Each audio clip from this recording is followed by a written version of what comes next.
ওম তৎসৎ সনাতন ধর্মে খুবই গুরুত্বপূর্ণ তিনটি শব্দ। পূজা অনুষ্ঠান এবং সকল শুভ কাজের শুরুতে এই তিনটি শব্দ উচ্চারণ ও ব্যবহার করা হয়। কিন্তু আমরা কি জানি এই শব্দগুলির অর্থ কি? কেন এই ত্রিশব্দ এত গুরুত্বপূর্ণ? আর কেনই বা পূজা অনুষ্ঠান বা শুভ কাজের শুরুতে ওম তৎসৎ বলা হয়?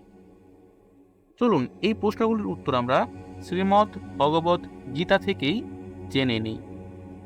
ওম তৎসৎ এই ত্রিশব্দ পরমাত্মার নাম। ইহাই শাস্ত্রে কথিত আছে। ইহার দ্বারাই ব্রহ্মা সৃষ্টির প্রথমে যজ্ঞকর্তা ব্রাহ্মণ যজ্ঞের হেতু বেদ সৃষ্টি করিয়াছিলেন।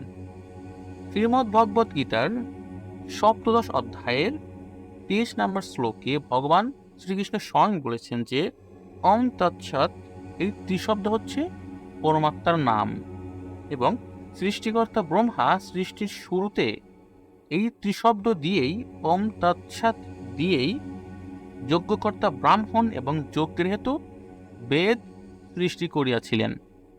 এই হেতু ওম শব্দ উচ্চারণ করিয়া সর্বদা শাস্ত্রোক্ত যজ্ঞ দান তপস্যা সম্পূর্ণ করা কর্তব্য। ভগবান ২৪ নম্বর শ্লোকে বলেছেন যে ওম শব্দ উচ্চারণ করে যে কোনো পূজা অনুষ্ঠান বা যে কোনো শুভ কাজ সম্পূর্ণ করা কর্তব্য। তৎশব্দে ফল কামনা না করিয়া মোক্ষ কামনা করিয়া যজ্ঞ তপস্যা দান করাই বিধেয়।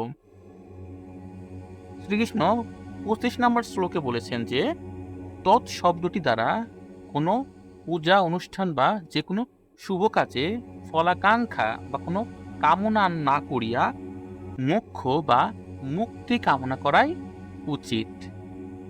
অর্জুন, সদ্ভাব ও সাধুভাব বোঝাইতে সৎ শব্দ ব্যবহার করা হয়। শুভ কর্মেও সৎ শব্দ প্রযুক্ত হয়। যজ্ঞ তপস্যা ও দানে যে নিষ্ঠা, তাতেও সৎ শব্দ ব্যবহার করা হয়। ঈশ্বরের উদ্দেশ্যে যে কর্ম করা হয় তাহাকেও সৎ বলা হয়। এবং ভগবান ২৬ এবং ২৭ নম্বর শ্লোকে বলেছেন যে সদ্ভাব সাধুভাব ভালো কাজ বোঝাতে সৎ শব্দ ব্যবহার করা হয়, এবং ভগবানের উদ্দেশ্যে কোনো কাজ করাকেও সৎ বলে বা সৎ কাজ বলে।